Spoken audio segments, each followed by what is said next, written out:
After studying this module, you will be able to understand nicotine and caffeine use disorder, able to know drug abuse and dependence, able to identify etiology and treatment of substance related disorder, caffeine use disorder. Caffeine is one of the least harmful drug of all addictive drugs. People get addicted to it. It is found in tea, coffee and cocoa products. Nicotine use disorder. Nicotine is the most harmful component from burning tobacco. It becomes disorder when people get addicted to it. Prevalence and health consequences of smoking. Research indicates that nearly 1 million people die prematurely each year from nicotine abuse in India.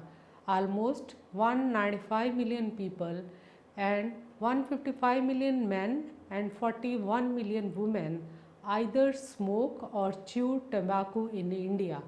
Tobacco is chewed significantly higher in less educated and poor population. The consumption of smoking also varied widely in persons' socio-cultural background. One person smoked an average 8.2 cigarettes per day in India. Cigarette smoking causes lung cancer, complications during pregnancy, problem in pancreas and bladder. These are found in people those who are addicted to cigarette smoking. The most harmful component in smoking is nicotine, tar and carbon monoxide. It also causes psychological problems like anxiety, anger and depression, drug abuse and dependence. Drugs which are associated with abuse and dependence are narcotics such as opium and heroin, sedatives such as barbiturates, stimulants such as cocaine and amphetamine, painkillers such as oxytocin, anti-anxiety drugs such as benzodiazepine and repetition hallucinogens such as LSD and PCP. Opiates. Opiates is a natural chemical in the opium poppy which has a nicotine effect and it has addictive properties. It relieves pain, reduces sleep if taken in a small quantity. Morphine was named after a Greek god of dream, was separated from raw opium. Later, it was found that it could be converted into more powerful sedative called heroin. Psychological and physical effects. Opiates, they are both psychological and physical effects such as lack of coordination, happiness and drowsy feelings in the individual. Some people go to the extent of committing suicide under its influence. Others end up in accidents. Due to its addictive properties, people who use opiates end up being obsessed with arranging the drug through whatsoever means possible, which in turn exposes them to illegal activities like theft, drug peddling, prostitution, etc. due to the high cost and limited availability. Synthetic sedatives like barbiturates, as a part of the trend of using synthetic sedatives as an aid for sleeping and relaxing, they were synthesized in 1903. Other synthetic sedatives which were abused were benzodiazepine such as Valium. These sedatives have the effect of reducing anxiety and relaxing the muscles and even producing a mild euphoric states which taken in when it is taken in a small amount.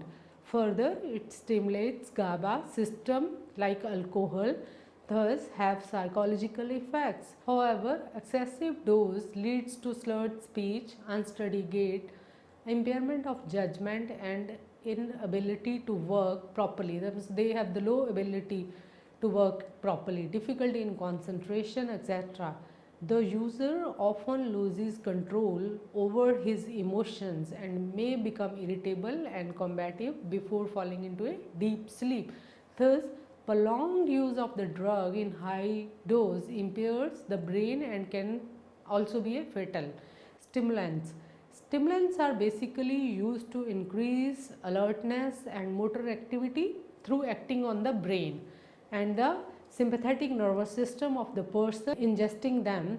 And cocaine extracted from the coca leaf is a natural stimulant, whereas amphetamines are synthetic stimulants. Cocaine and amphetamines being stimulants only stimulate the action of the cerebral nervous system, whereas narcotics depresses it. Cocaine has been discovered and used since ancient times, just like opium, due to its ability to act rapidly on the brain by blocking the reuptake of dopamine in mesolimbic areas. It is used to reduce pain, enhances a feeling of self-confidence, well-being and indefatigability. However, an overdose of the drug may cause nausea, chills, insomnia, paranoia and terrifying hallucinations like insects crawling under your skin. It can thus impair one's social relationships, irritability, disturbed eating and sleeping patterns and paranoid. Prolonged use of the drug lead to the possibility of the body developing intolerance to it and requiring a significantly higher dose in order to achieve the same effect. Some users may be more sensitive to its effects, which is taken to a contributory factor when death of the user results even on taking a smaller dose.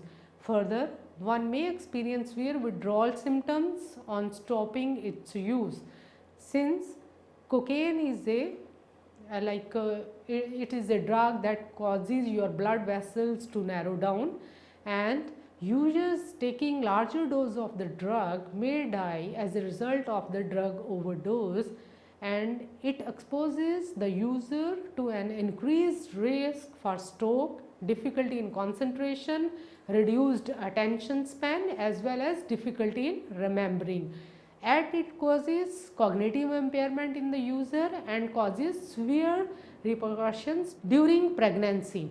Hallucinogens, ecstasy and PCP. The origin of LSD can be traced back by early 19s when Swiss chemist Albert Hofmann manufactured a few milligrams of D-lysergic acid ethylamide in 1938. LSD distorted the user's four sensories like sense of sight, sound, taste and even smell, which completely changed the way one perceives the outside world, and often in a dramatic way, as has been observed both in the case of marijuana and LSD. Ecstasy and PCP. Ecstasy contain compounds belonging to both hallucinogenic and amphetamine families. So it acts primarily by contributing to both release and the subsequent reuptake of serotonin. Studies with animals have shown that a single dose of ecstasy causes serotonin depletion, and other prolonged use can damage serotonin axons and nerve terminal. As a result, ecstasy enhances intimacy, insight, impersonal relationships, and it elevates mood and self-confidence and promotes aesthetic awareness. It can cause muscle tension, rapid eye movement, jaw clenching, and nausea, faintness, chills or sweating, anxiety, depression, depersonalization and confusion. Any drug that has not been easy to classify in PCP or phencylamine, which is often referred as an angel dust. It was first developed as a tranquilizer for horses and other large animals. However, it generally causes serious negative reactions, including severe paranoia and violence to the extent of reducing coma and subsequent death. PCP affects multiple neurotransmitters in the brain, because of which it prolonged chronic use and that is associated with a variety of neuropsychological deficits in the user. Etiology of substance related disorders. Some people use psychoactive drugs despite their apparent negative consequences related to abuse, drug dependency is because of their effect on the mood, perception and behavior. Genetic, neurobiological, psychological and socio-cultural factors contribute to substance related disorders. Genetic factors. Researchers has addressed the possibility that there is a genetic predisposition for drug abuse and dependence. Family studies show that relatives of those who abuse substances are at a risk for abusing many substances. So, in a major twin study, the role of the environment as well as the role of genetic was examined in the substance use, abuse and dependence. Researchers have studied more than 1000 pairs of male and questions them about their use of marijuana, cocaine, hallucinogens and sedatives, stimulants and opiates, and the findings thus suggest there are a common genetic influences on the use of all these drugs as well as the predisposition of a person to use a particular drug. However, the use of illegal drugs was primarily influenced by environmental factors, while abuse and dependency may be primarily by as yet unspecified genetic factors. Genetic research to date tell us that substance abuse in general is affected by our genes, but no one gene causes substance abuse or dependence. Research suggests that genetic factors may affect how people experience certain drugs, which in turn may partly determine who will or will not become abuser. Neurobiological influences. The pleasurable experiences reported by people who use psychoactive substance partly explain why people continue to use them. Pleasure and reward are triggered through the dopamine pathways in the brain, because of which people, those who take the drugs, not only to feel good but also to feel less bad. This is particularly true in the case of a person who becomes dependent upon a substance such as alcohol, methamphetamine and heroin, as a result faces severe withdrawal symptoms.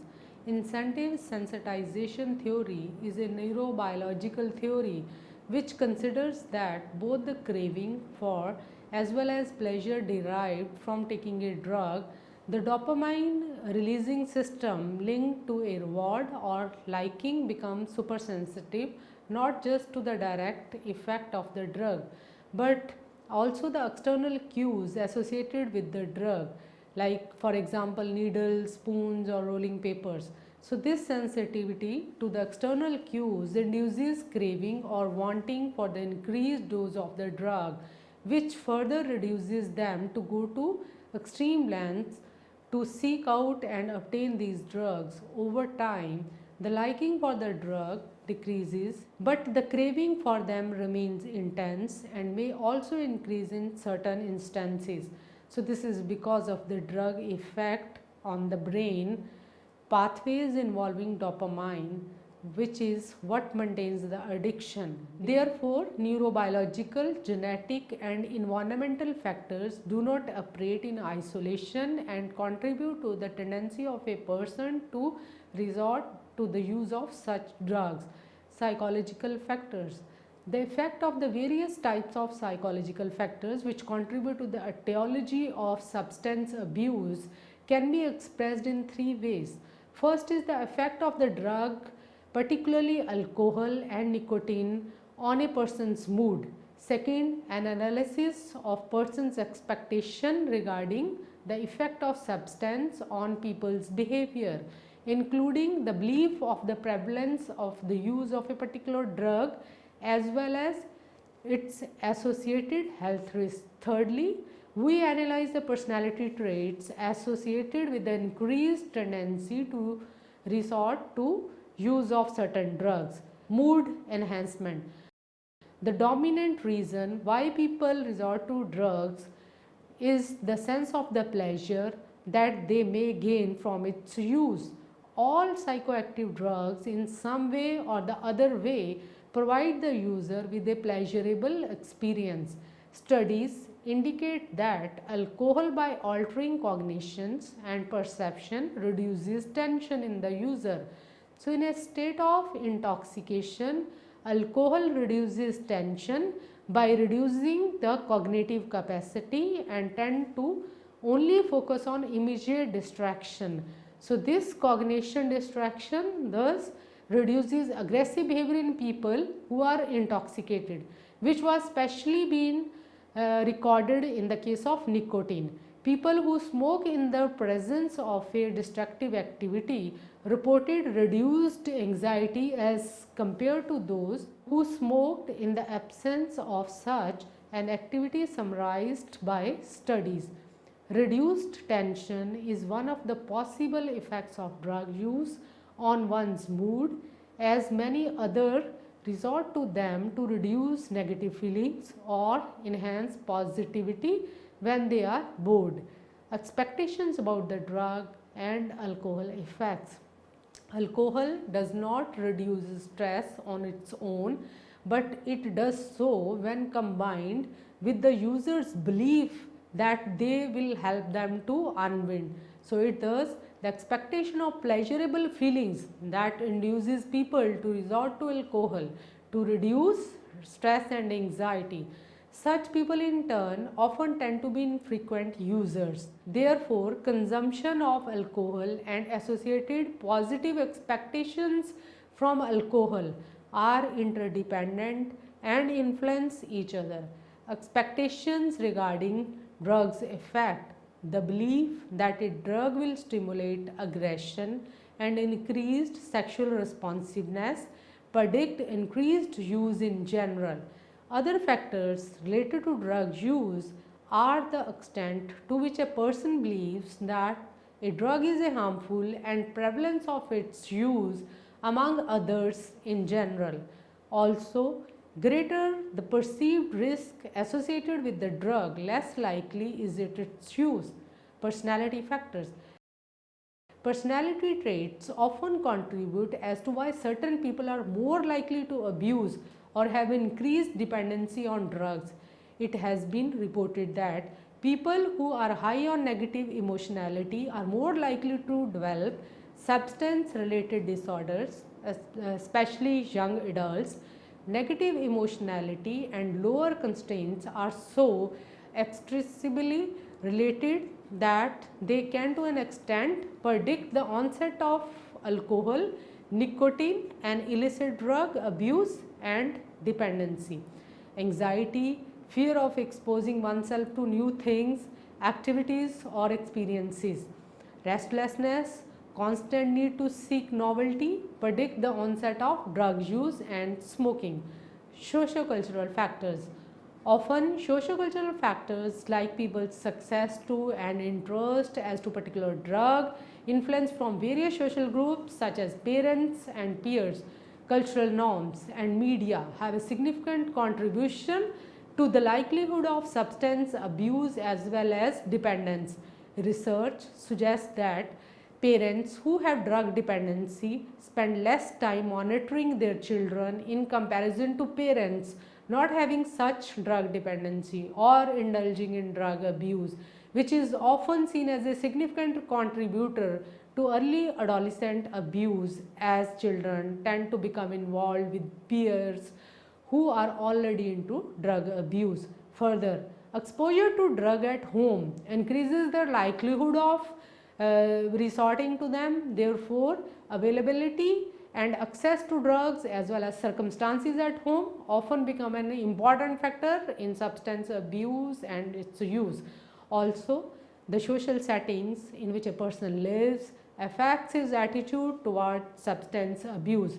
Studies have reported that people are more likely to smoke when in the company of smokers and more likely to occur outside bar or at home rather than at workplace. Even having friends who are habitual smokers show a tendency to smoke in the future. So it can thus be inferred that people who are more inclined to indulge in substance abuse are more often than not part of social networks that conform to their own drinking or drug abuse patterns.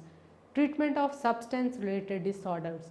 Substance dependency is chronic with higher chances of relapse, as the very first step towards successful treatment is admitting that there is a substance related problems.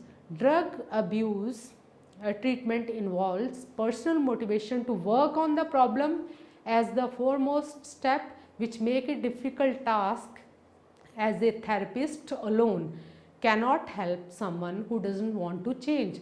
In case of heroin dependency, people have often seen to shift from one form of dependency to another, or may resort to taking such drugs again later in life, even after a successful treatment.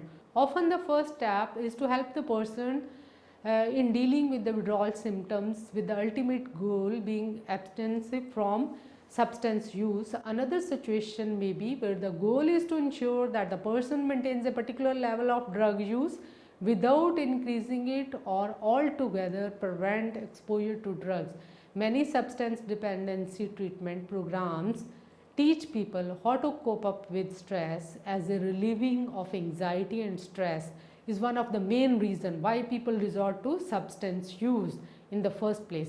Some biological treatments even focus on how to mask the effects of already ingested substances. Biological treatment.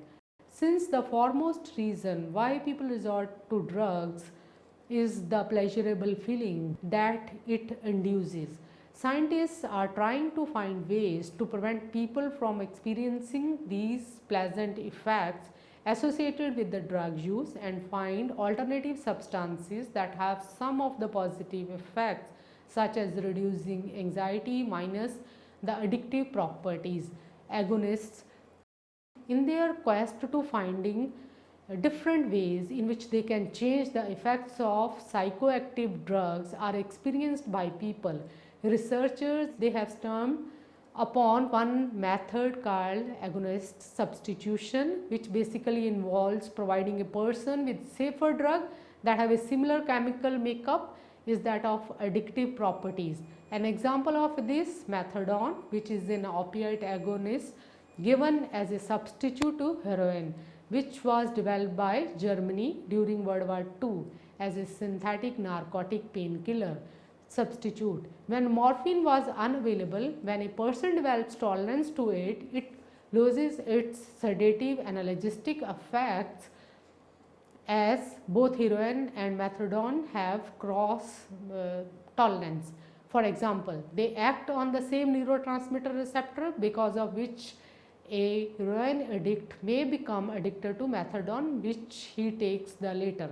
However, many research reports suggest that when a methadone is combined with counseling, it may result in reduced consumption of heroin and indulgence in criminal activities in the addict. However, some people tend to continue to abuse other substances like cocaine and while undergoing methadone treatment. Even addiction to cigarette smoking can be treated through the substitution process through providing them nicotine in the form of a nicotine patch, gum, or inhalers or nasal spray. These substitution or replacement strategies successful de-addict people and work optimally when combined with sportive psychological therapy. However, they need to taught how to use the gum in a proper manner, and sportive psychological treatment program is an essential component, as most people relapse into smoking when they stop using the gum or patch if the treatment doesn't involve psychological support.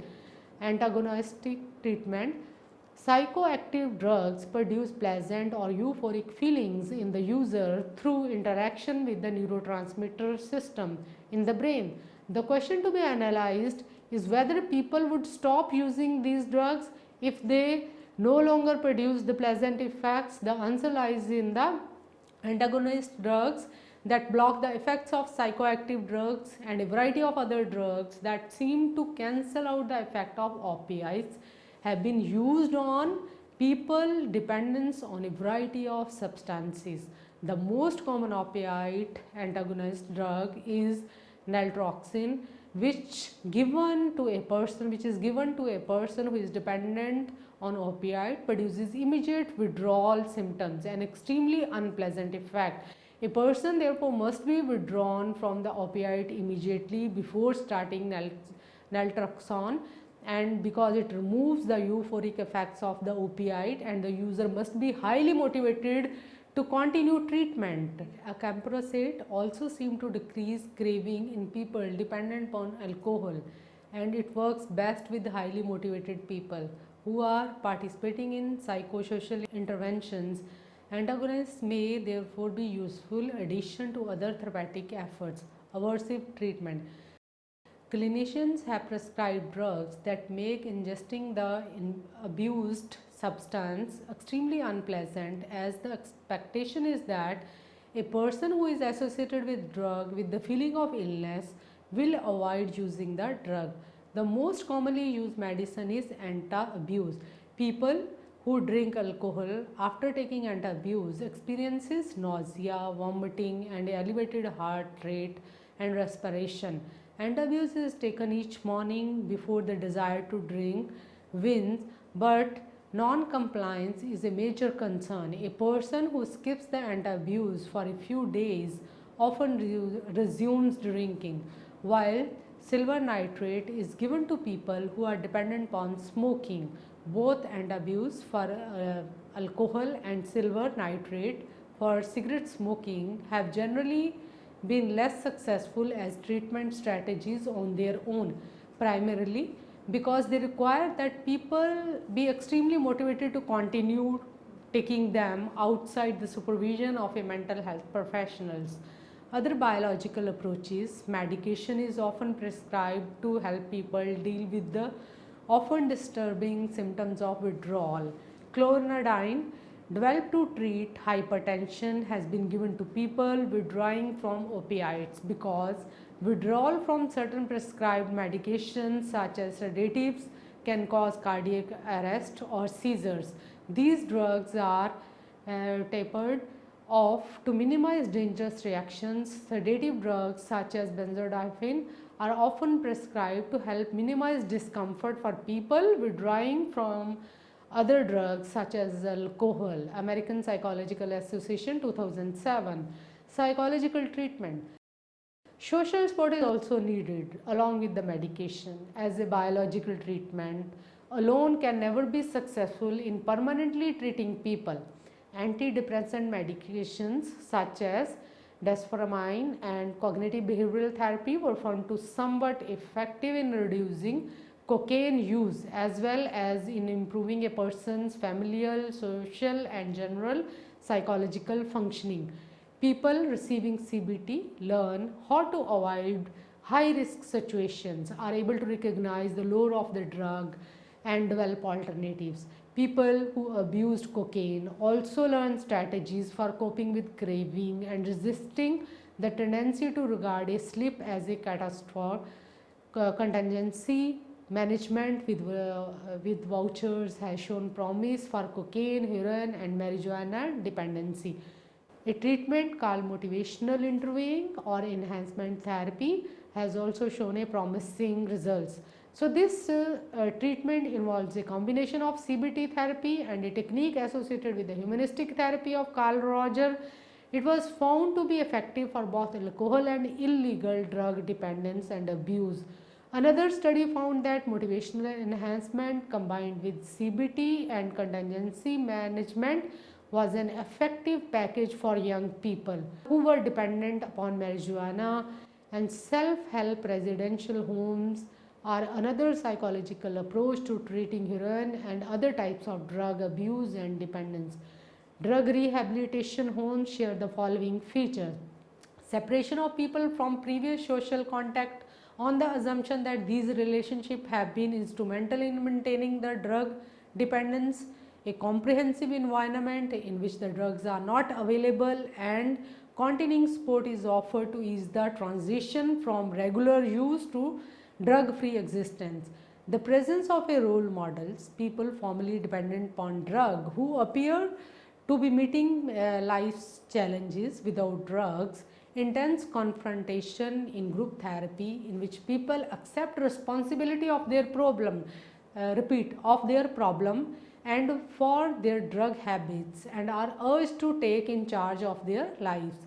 A setting in which people are respected as human beings rather than stigmatized as failures or criminals. Entry to residential treatment is voluntary and only a small minority of dependents enter such settings. Summary: opiates include heroin and other medications like hydrocodone and oxydone, and abuse of prescription painkillers has been risen dramatically and overdose is common. Initial effects of opiates like euphoria, or after a while the user experiences fell down, and deaths from overdose from opiate is a severe problem along with the exposure to HIV and other infectious agents through the use of a shared needles. Synthetic sedatives relax the muscle, reduce anxiety, and can produce a mildly euphoric state, though large dose can be fatal. Withdrawal symptoms are therefore severe for both opiate and synthetic sedatives. Amphetamines are stimulants that produce wakefulness, alertness, and euphoria, and therefore tolerance develops quickly. So, in this regard, cocaine and crack remains a serious problem as they can increase sexual desire, feeling of well-being, and alertness. But chronic use is associated with problem in relationships, paranoia, and trouble sleeping. The faster cocaine is absorbed, the more quickly and the intensely the person becomes high. LSD, ecstasy do not typically cite withdrawal symptoms, though tolerance can develop. A number of factors have been proposed to account for drug dependence. Genetic factors play a role in alcohol and nicotine dependence. The ability to tolerate alcohol and metabolize nicotine may be what is passed on in the genes, as they are important for operation of the dopamine system, which explains how genes influence substance dependence, although more research in this regard is needed.